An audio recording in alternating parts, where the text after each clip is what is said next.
Olá, pessoal. Está começando mais um episódio do Vortigo Talks, um espaço criado pela Vortigo para falar sobre tecnologia, inovação e transformação digital.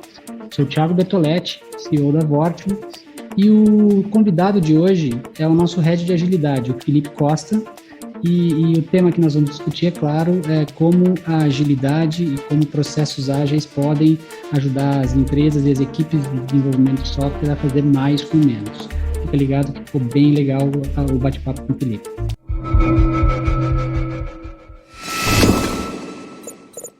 Felipe, bem-vindo ao Vortigo Talks. Obrigado, Thiago. Obrigado aí pelo convite. É um prazer aí estar podendo falar um pouquinho de agilidade aí com você. Joia.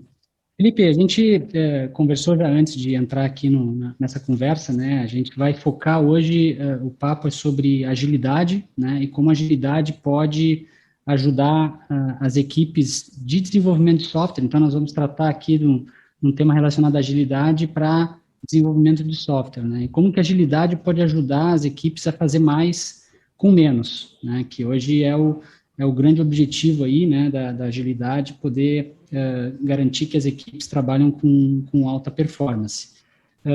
Com base nisso, e com a tua experiência, claro, né, na área de agilidade, queria que tu falasse um pouquinho, né, quais são as práticas e quais são as metodologias que se pode utilizar, falando de agilidade, para tornar essas equipes ágeis, né, na prática, e como que tu enxerga esse trabalho no contexto de desenvolvimento de software. Perfeito, Thiago. Bom, antes deixa eu conceituar o que é agilidade. Eu suponho que vai ter todo tipo de público aqui, né, assistindo a gente, algumas pessoas que estão habituadas aí que a agilidade é o dia a dia dela e outras que ainda não estão tão a par desse conceito. Uma preocupação que eu tenho hoje com relação ao mercado é que a agilidade acabou ficando um conceito difuso, complexo, né? E a agilidade, na verdade, isso vai de encontro com o oposto do que a gente quer da agilidade, né? Que é simplicidade, que é quebrar essa complexidade, né? Principalmente do nosso contexto atual, né? Tecnologias mudando, as necessidades de negócio cada vez mais complicadas, né? Mais difíceis da gente estar atendendo. A gente precisa cada vez fazer mais com menos, né? Então, para simplificar, eu diria que a agilidade é uma forma, é um meio da gente ter uma governança mais adaptativa, né? E o que a gente entende por governança? É o conjunto de regras, de políticas e de costumes de uma empresa, né? O que é a forma como ela faz o que ela faz. Então, a agilidade, ela vem para a gente ter uma governança mais adaptativa, mais flexível. O que isso quer dizer? A gente está sempre inspecionando e revisando os nossos processos, a nossa forma de fazer o que a gente faz, para estar melhorando, para procurar estar otimizando os resultados, né? Afinal de contas, toda empresa existe por uma razão, né? Que é trazer resultados, né? Claro que de uma maneira sustentável, respeitando as pessoas, né? Atendendo o cliente, né? Mas o objetivo de toda empresa é trazer resultado, né? E a agilidade, ela ajuda a gente a ter processos mais adaptativos, né? Para que a gente possa sempre estar otimizando, sempre buscando ter esse resultado o mais rapidamente. Perfeito. Falando um pouquinho, assim, do dia a dia, né, Felipe? Hoje, quando se fala em agilidade, o pessoal costuma relacionar muito com o Scrum, né? Que é uma das metodologias ágeis. Mas, na verdade, o Scrum é uma das metodologias, né, que existem, e dentro de contextos diferentes, às vezes até o Scrum não é a melhor metodologia ágil para se usar em um determinado tipo de projeto.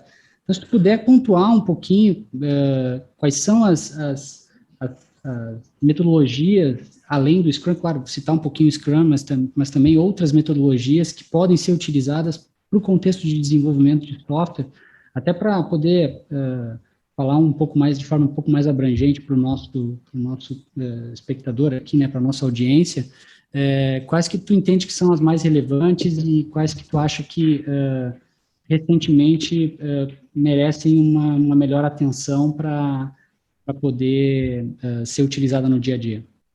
Perfeito. O primeiro ponto é a gente não ter nenhum tipo de paixão por nenhum método ou framework em particular, né? O Scrum, como você citou, ele é ótimo, a gente tem vários times aqui que rodam Scrum dentro da própria Vortico, né? A gente também recomenda o Scrum em vários contextos, mas a gente é totalmente agnóstico a métodos e frameworks. Hoje, o que a gente tem no mercado que se destaca, né, a gente tem que entender que os métodos ágeis, eles têm como origem ali as práticas do Lean, né, que elas visam ali otimização do fluxo, maximizar a entrega de valor para o cliente, né, mitigar desperdícios.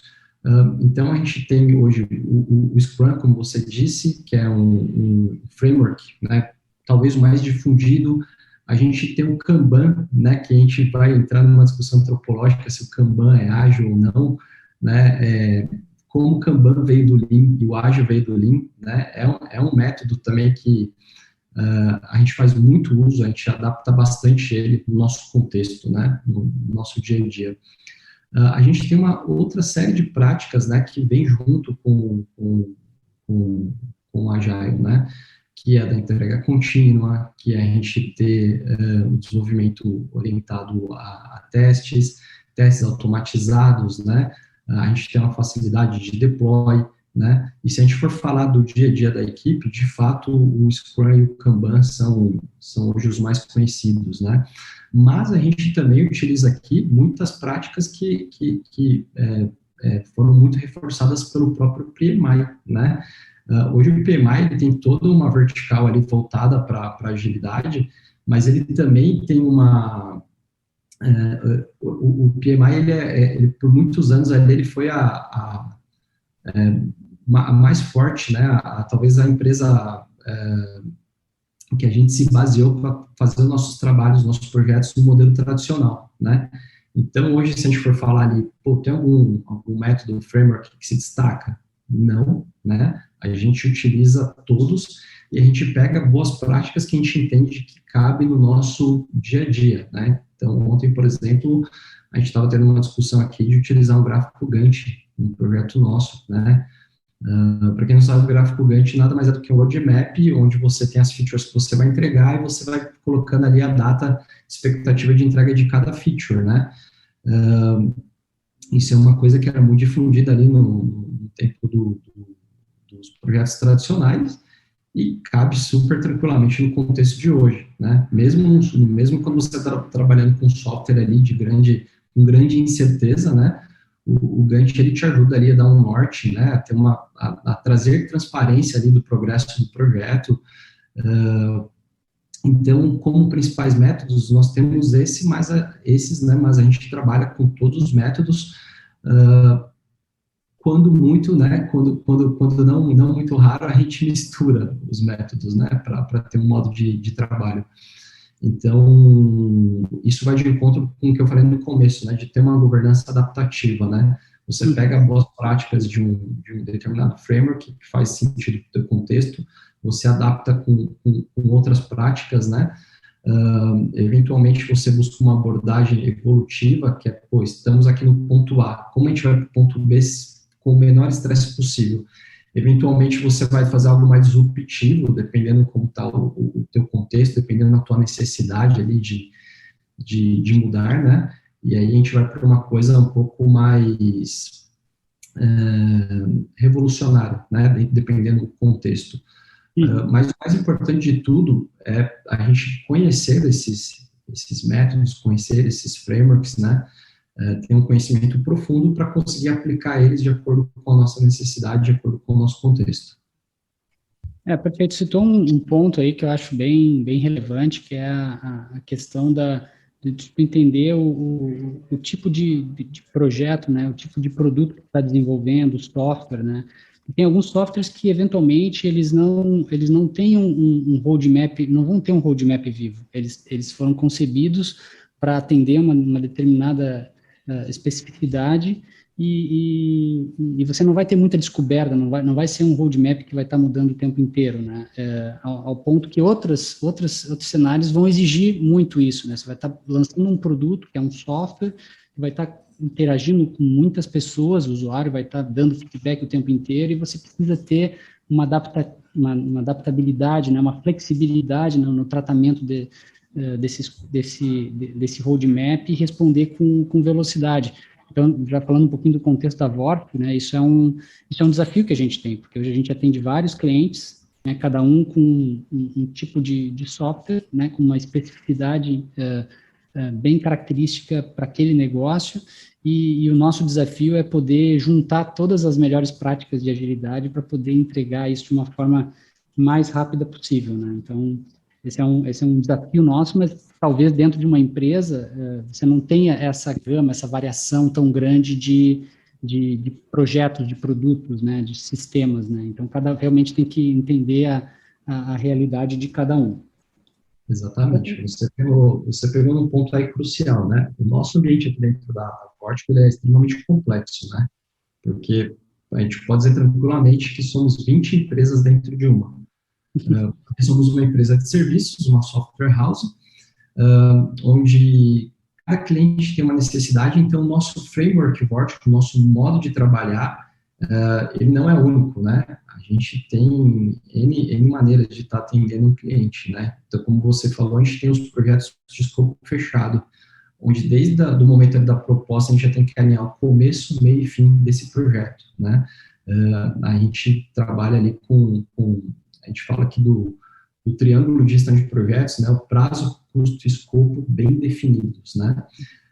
E a gente também tem o que a gente chama aqui de Squad as a Service, né, onde nós trabalhamos ali normalmente com um prazo e um custo definido e um escopo flexível, né. É um ponto bastante interessante, né, porque o que seria isso, né? É quando o cliente, mesmo tendo um processo ali de discovery no início, né, para quem não sabe, um processo de desenvolvimento, de construção de um software, né, a gente começa ali com uma etapa de ideação, na verdade, de entender o problema do cliente, a gente passa por uma etapa ali de discovery e refinamento dessa demanda, e depois a gente entra para as etapas ali de estimativa, de construção de backlog e desenvolvimento do produto.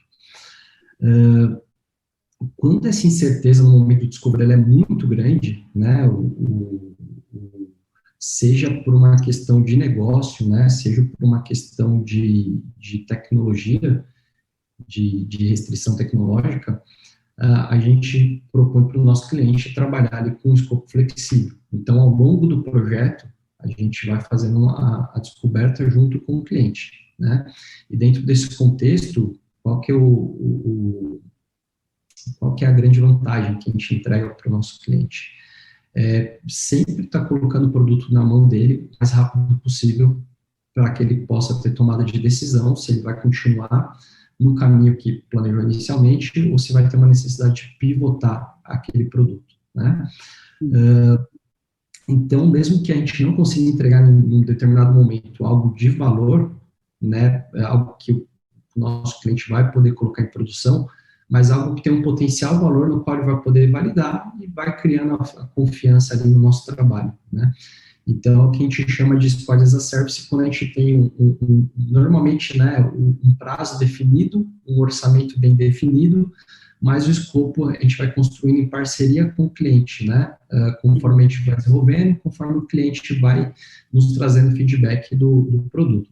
A gente tem um case muito interessante aqui dentro de casa, obviamente eu não vou trazer o nome do cliente, né, mas que no primeiro momento a gente trabalhou com escopo fechado, e ao longo do caminho esse cliente foi identificando a necessidade de novas features, algumas coisas que ele tinha alinhado previamente já não faziam mais tanto sentido, né, e a gente acabou entrando numa fase 2, onde a gente mudou esse formato de contrato para uma Squad as a Service, né, onde a gente vai desenvolvendo o produto do cliente e, em paralelo, a gente vai tendo todas essas etapas de discovery e refinamento. E foi uma abordagem que, para esse cliente, é muito interessante, né? Inclusive, a gente já está acabando essa fase 2, o cliente está bem mais satisfeito com essa abordagem, né?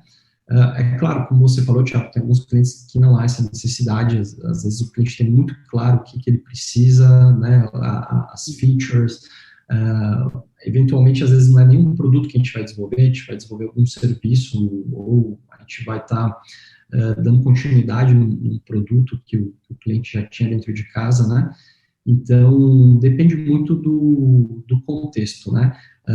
E isso para um agilista é sensacional, né? Porque eu brinco aqui que a gente tem a oportunidade de trabalhar em 20 empresas ao mesmo tempo, né?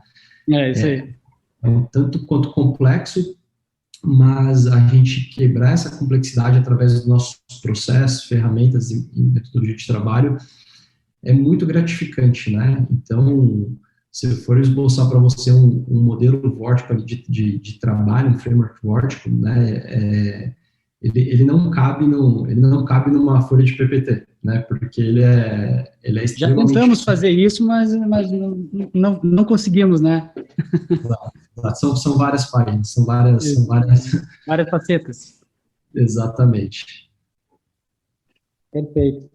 Citou uma questão ali do squad, né, que às vezes, aí, trazendo um pouquinho, assim, do feedback de mercado, né, o cliente tem receio de ativar uma squad sem ter um escopo definido, né, quando a gente trabalha com escopo flexível.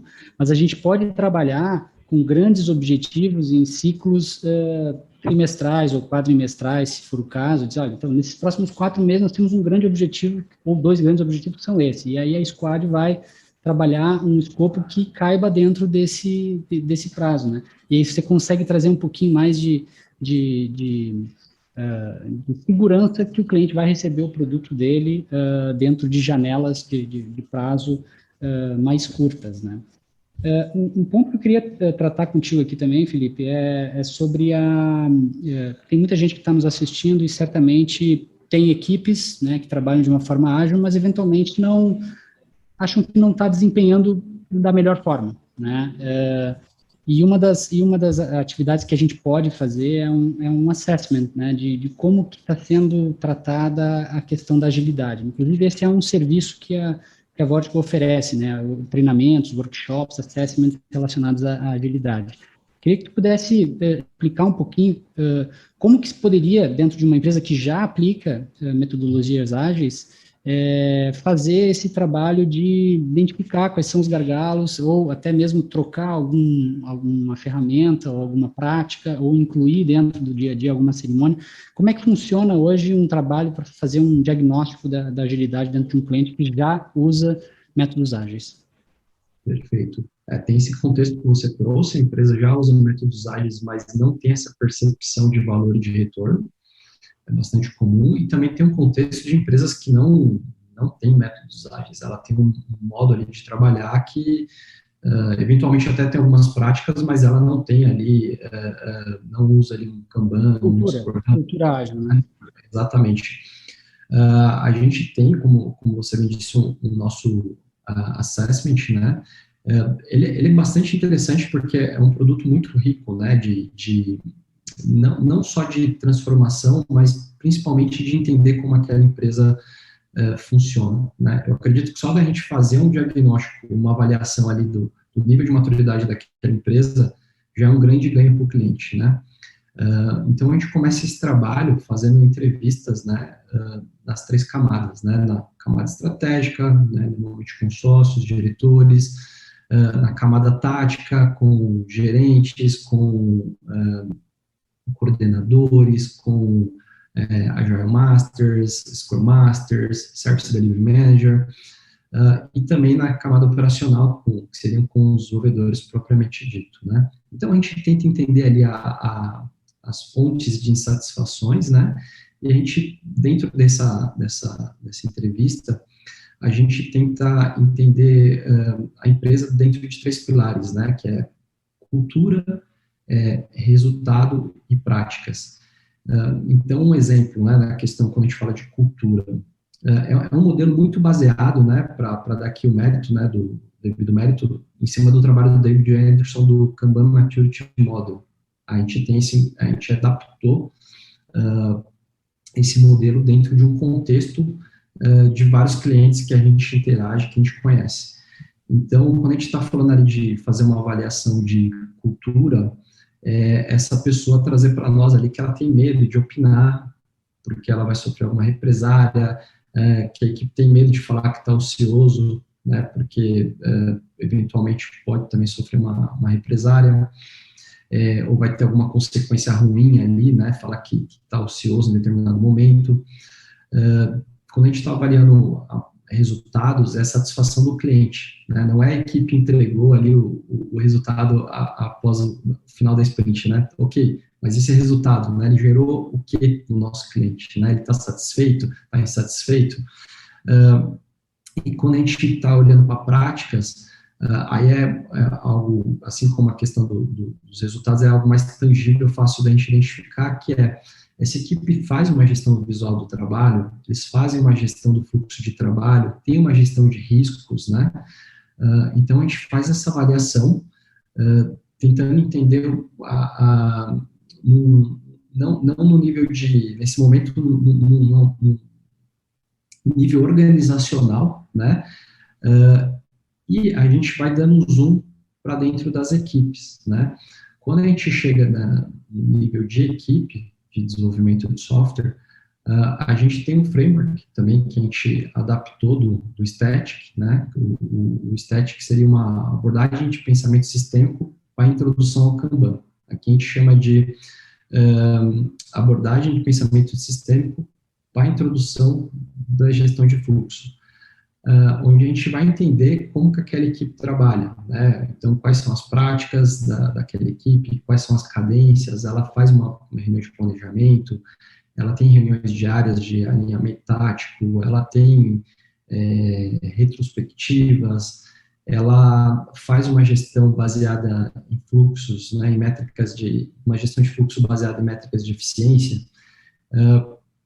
A gente tenta entender qual que é a cadeia de valor, o fluxo de valor daquela equipe, né? Quais são as etapas, né?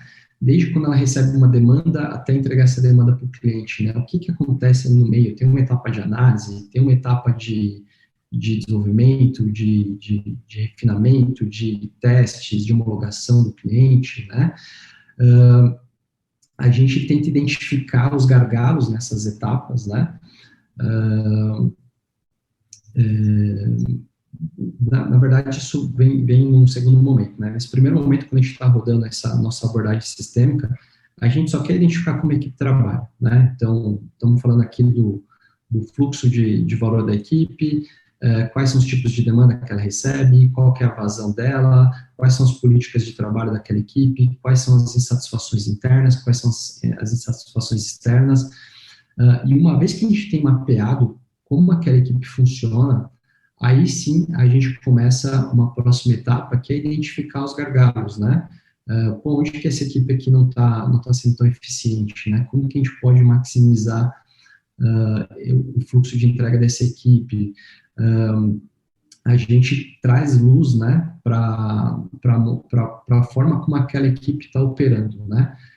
A gente fala que a gente fazer uma gestão à vista e trazer métricas de eficiência é um estressor, mas é um estressor de propósito, né? Então, ele vai identificar ali se a equipe, eventualmente, ela está demorando muito para fazer os testes. Por que ela está demorando para testar? É porque o QA está demorando para testar ou porque está parado na fila do QA por muito tempo, né? Então, isso ajuda a gente a tomar algumas decisões. É aumentar o QA, é trabalhar com mais automação de testes, eventualmente prover um ambiente ali onde vai trazer mais celeridade para o trabalho do QA, né? Então, ajuda a gente nessa tomada de decisão. E às vezes até, se você tem várias equipes, né, que trabalham, várias squads, né, até às vezes fazendo uma rotação de time, né, para um outro contexto, você aumenta a produtividade dessas equipes com a mesma equipe, né, então você não precisa trazer mais pessoas ou substituir pessoas, às vezes até nesse diagnóstico você consegue ver assim, puxa, esse cara aqui, se estiver num outro contexto, performa muito melhor, né, e você faz esse rearranjo de time aí, e com as mesmas pessoas você começa a adquirir uma performance melhor, né? Exatamente. A ideia é avaliar os três pilares, né? Questão cultura, resultado e práticas, né? dadas essas métricas, né, de eficiência da equipe, você consegue identificar gargalos. E uma vez que você identificar gargalos, você vai dando um zoom no problema, né? Eventualmente, você pode identificar que realmente, né, essa pessoa aqui, ela vai performar melhor em outra equipe, em outro contexto, eventualmente com outra tecnologia, né?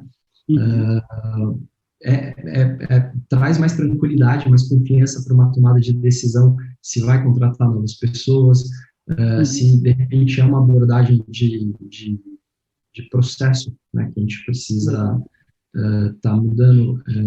Recentemente, uma equipe nos procurou, né, justamente para perguntar, olha, eu estou usando hoje essa abordagem, que é algo ali muito próximo do Scrum, né, muito parecido com o Scrum, eu acredito que a gente precisa mudar essa abordagem para um Kanban, e aí a gente vai entender as dores, vai entender o que está acontecendo ali naquele contexto, né, e se realmente faz sentido, né, a gente está mudando um pouquinho a abordagem, e normalmente acaba fazendo, tá, quando a gente fica muito feliz que quando a equipe tem essa maturidade de identificar esse problema e quando ela mesma consegue propor ali uma solução. É porque o trabalho da agilidade está funcionando, né? Exatamente. Os estressores estão mostrando ali onde está o gargalo, né? Quando eu falo dos estressores, é o board, né, que traz transparência do trabalho, né, métricas, né, que estão mostrando ali o tempo, né, que a equipe está levando para cumprir cada etapa, né? E com esse diagnóstico, né, com esse assessment, o que a gente quer? No primeiro momento, a gente quer trazer luz para a empresa ali dos pontos de insatisfação, né, se são os mesmos pontos que o diretor e o desenvolvedor da equipe têm, né, eventualmente vai ter um desalinhamento ali, porque o desenvolvedor está preocupado em entregar o software, né, o diretor está preocupado se a empresa vai dar lucro, se vai entregar no prazo, se não vai ter multa, né, mas é importante a gente identificar dores em todas as camadas, né, a gente propõe, né, algumas práticas que a gente chama de transição, né, por quê? A gente está no ponto A, que a gente identifica a empresa, eventualmente levar para o ponto B vai gerar tanto estresse que essa empresa ela vai estar tendo turnover, ela pode perder talentos, as pessoas podem ficar insatisfeitas, produzir menos, né? Então, a gente identifica quais são as práticas que a gente consegue trazer para aquela empresa, onde a gente vai gerar o menor estresse possível, mas também ter o máximo de resultado, né? Não adianta não gerar estresse e não ter resultado. E também não adianta ter resultado e gerar um estresse que amanhã não tem empresa, né? E dali na frente vai prejudicar o resultado, né? Então, tem que usar essa velocidade de transição, né?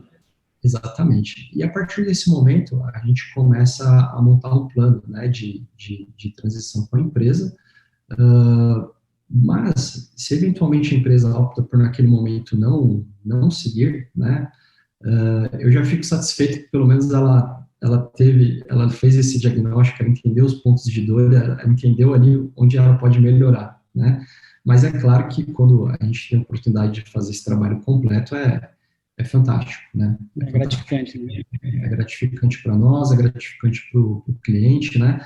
É gratificante para as pessoas que estão ali trabalhando no processo, né? Tanto nós, né?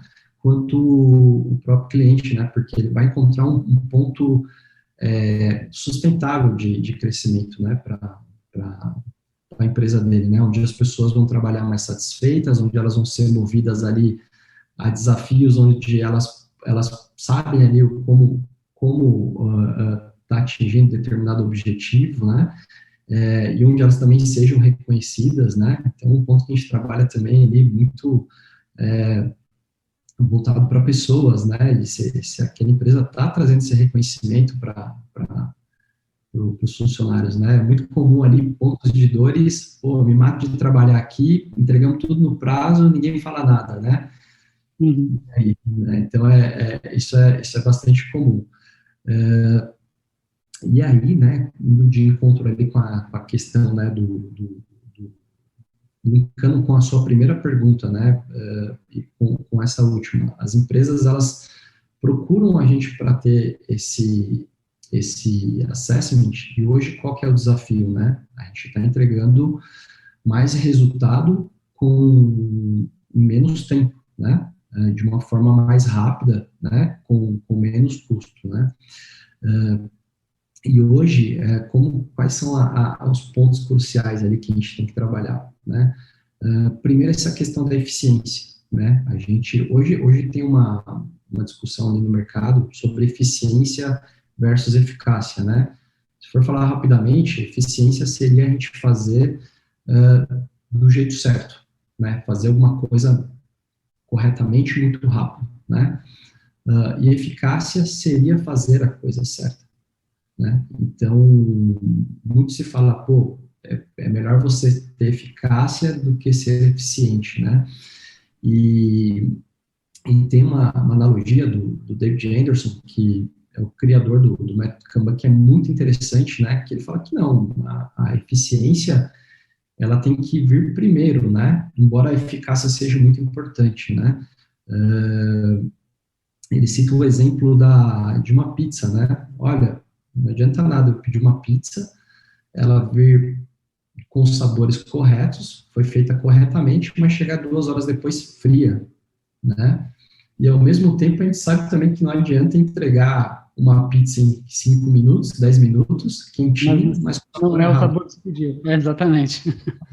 Então, a gente tem que estar o tempo todo trabalhando, fazendo essa gestão de fluxo de forma a otimizar a nossa eficiência. Isso gera um capital social de confiança que aquele cliente ele vai ver que a gente é competente fazendo aquilo, né, que o nosso trabalho tem uma qualidade muito boa,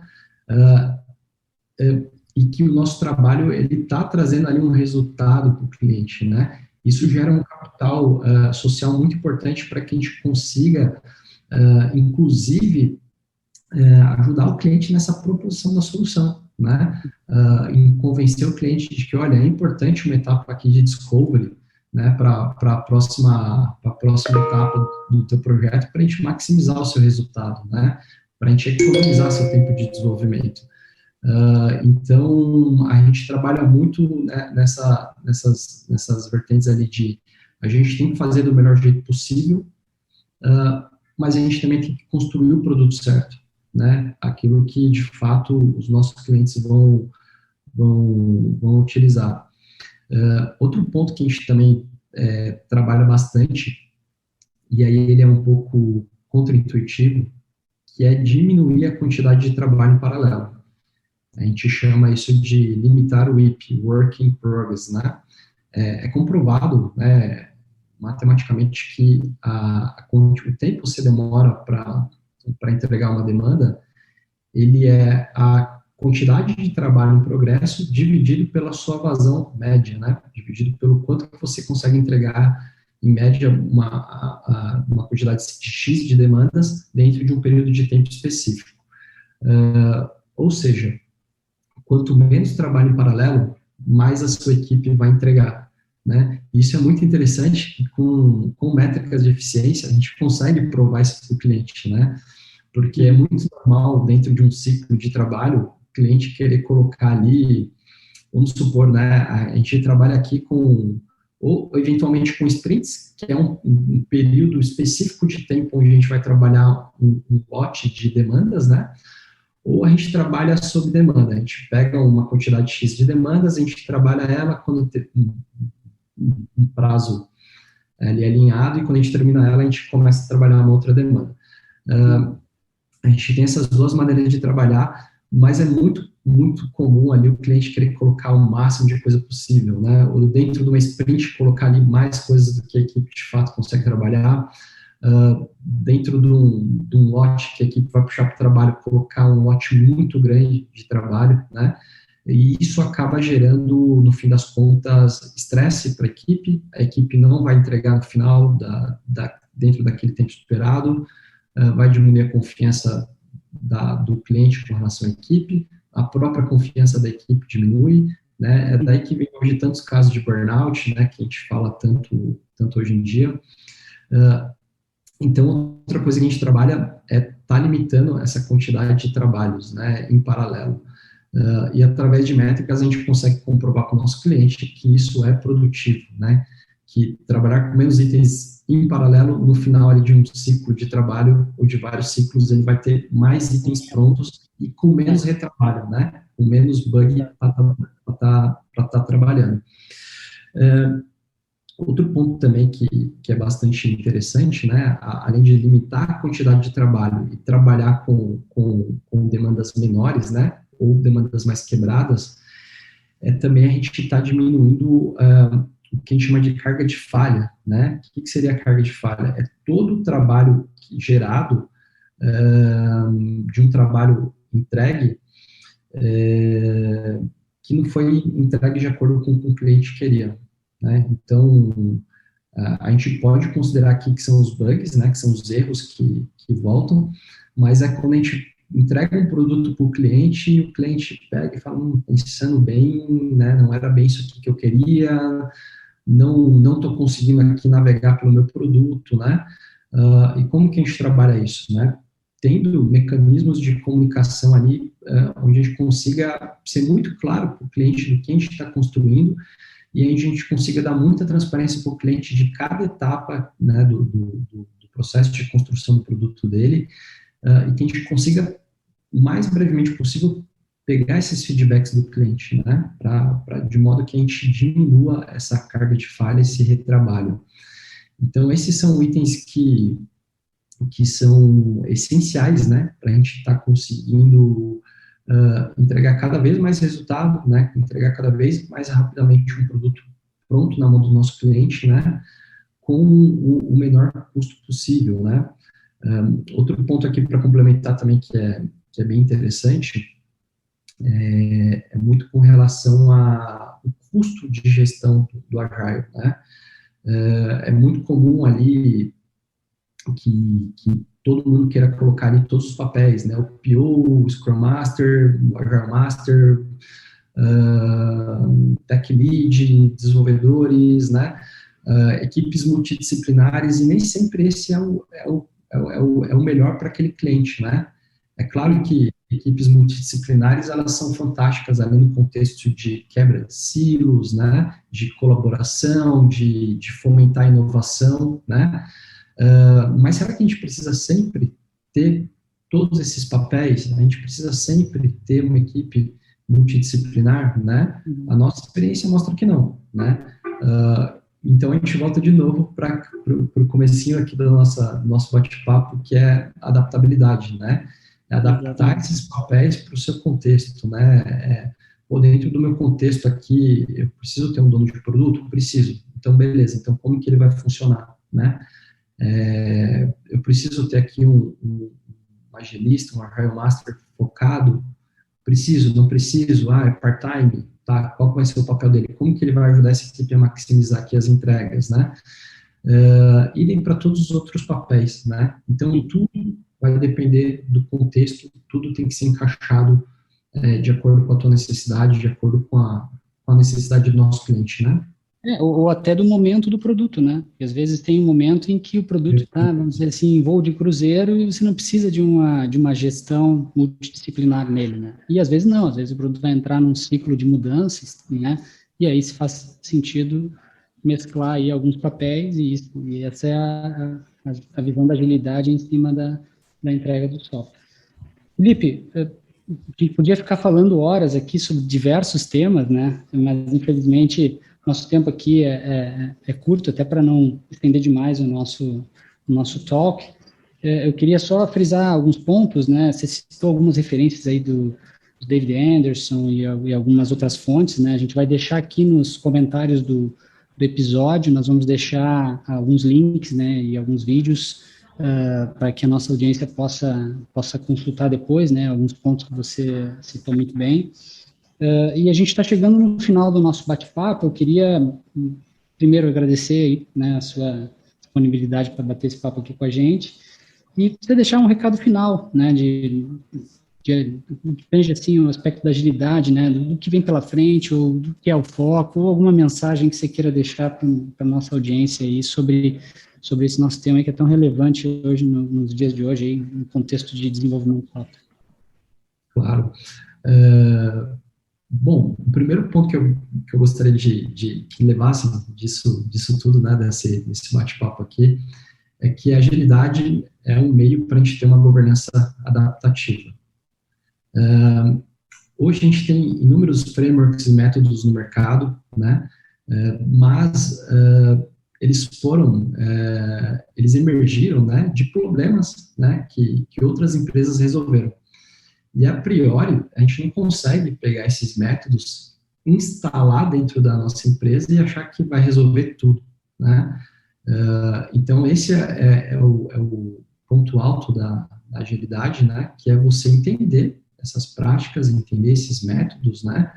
Com profundidade, mas adaptá-los para o nosso contexto, né? Então, é isso que a gente procura fazer aqui na Vortigo. A gente está estamos sempre nos reinventando, né, mudando a forma como a gente faz software para atender essa demanda do mercado de fazer sempre mais com menos, né, entregar mais rápido, e eu acredito que essa é a forma como a gente consegue agregar mais para os nossos clientes, né, é entender o contexto do cliente, pegar todo esse arcabouço de ferramentas, métodos e práticas, e levar isso para dentro do nosso cliente de uma forma que faça sentido para ele, que se adeque ao problema do nosso cliente, né?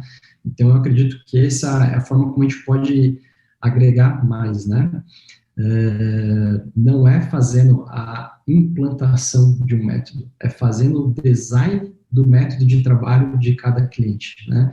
E pela nossa expertise, de fato, cada cliente é único, cada problema é único, né? A gente não faz uma solução em um determinado cliente igual em outro cliente, né? Cada solução é única, é um trabalho exclusivo, né?